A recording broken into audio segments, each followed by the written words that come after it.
So I want to talk a little bit about comparing different pricing and quotes. This can be a daunting task for somebody, especially if they're not used to looking at this, because likely when you're looking at pricing from 3 different vendors or contractors, they don't look the same. They don't have things categorized the same. They don't have things laid out the same. They're not called the same thing. But it's really important to be able to properly ask the right questions and look for the right things. So we often say the goal is to compare 3 different apples, is often turns into I'm comparing apples against oranges. The first part of evaluating the bids, a lot of that comes down to looking at the product specified. And product is a big, vast term. You could say L-Acoustics A15 loudspeakers. However, that might include 20 things under it. And how do you know that all those 20 things are the same across all the bidders?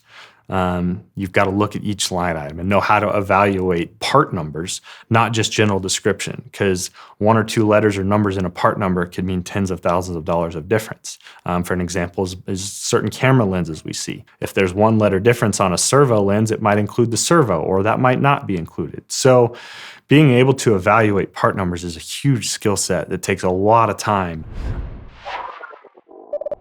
Another thing to look at is terms. There can be terms when it comes to engineering and allowances and programming and installation and integration. There's so many different terms that can be used to mean different things. So being able to compare what one person calls engineering to what another person calls engineering could mean completely different things. One person's engineering could mean a drawing set.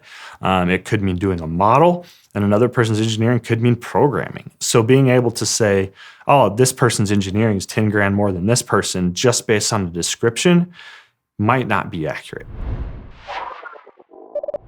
Also, when different churches are comparing pricing, we get a lot of questions of, your product A is a whole lot higher than this other person's product A, or your wire costs are way more, or your labor costs are less, or your travel costs are less. But they take each of those individual pieces instead of looking at the bottom dollar. Some other contractors give free labor. So, that's their big selling point is we're going to sell you this product, but you get free labor. Or we've had other contractors say, man, I'll throw in X, Y, Z. Well, at the end of the day, they're just shifting buckets of where they're putting the money. We've seen wireless mics that should cost $20,000 be $200, but guess how expensive the shipping is? It's probably $20,000. So be careful and look at the whole comprehensive picture of the price, not just one product, because it's very easy to just shift where those buckets are. Is there integration costs? Is there travel costs? Is there labor costs? You kind of have to look at the big number in relation to those pieces. Something else that's really hard to evaluate when looking at just a bid on paper is infrastructure. Most people don't in full detail say what they're going to do with infrastructure. It's kind of a guess or an assumption what's going to happen. So how many wires? What type of wire? What type of plates? What type of floor boxes or patch points do you have? How many spares are going over here? What's the future expandability designed to be? How will this person work with other trades to put in electrician outlets where you need them, power? All that's not going to show up on line items in a bid likely, but that can have a huge cost implication. If we just come out and drop a snake on the floor that goes across the stage, that's $1,200 for a snake. But if we come out and put in 16 floor boxes and 2 wall plates, that might be $30,000.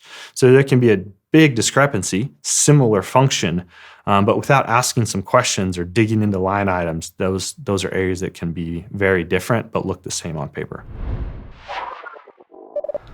Couple other things to think about when comparing bids. One would be detail level and quality of a drawing set. There's going to be, hopefully, some type of drawings included with the system, but what those will look like, what those entail, can vary vastly.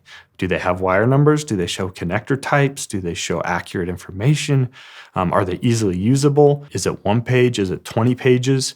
That, again, isn't going to show up on a line item and a price next to it. There's more questions to say, well, how do you do your drawings? Can I see an example set of it? What level of detail do you have? Do you do as-builts? Do you do wire numbers? Do you do patch bay labels? Are all great questions that, again, can mean hundreds of hours in a design or 10 minutes in a design on a napkin. That won't show up on a bid usually, but it varies by contractor. Different levels of training are really important. What comes along, right, when you have a contractor come and put in a system, does the training look like a 1-hour walkthrough and then good luck, see you later, I hope it works? Does it look like several days? Does it look like continuing education after the fact? Does it look like volunteer team nights? This is something that can mean a lot of different things. So if you see a line item on a bid that says training $2,000, and then another person says training $10,000, don't assume those are just the same training. Those could mean very, very different things, and that's why the price varies a lot. So ask a lot of questions around what does training involve? What's included? What's not included? Also support in a similar fashion. What's a warranty? How do you support your warranty, right? If two contractors provide a warranty for a year, well, that response time could be very differently, and the availability, right? Well, if something breaks, yeah, I'll get to it in a month. Could be one person's response, and the next person might pick up the phone at 6 a.m. and help you fix it right then. So what intention do you want? What does that warranty cost? What comes with that warranty? Don't just look and assume that they're the same thing just because it says warranty.